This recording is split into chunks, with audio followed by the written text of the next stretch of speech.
Hi guys, welcome to my videos. So guys, today in this video I'm going to show you this water leak detector.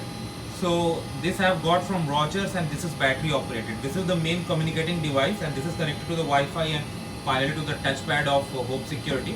So this is how the communication goes, and this through a wire is connected to a panel, and it is just slightly above the ground around a few centimeters, so that in case of any water leak and water accumulation here, this senses and it sends the signals over here, this device, and then this is going to go to the touchpad, and from there you are going to get the alarm or monitoring center update, whatever rules that have been set.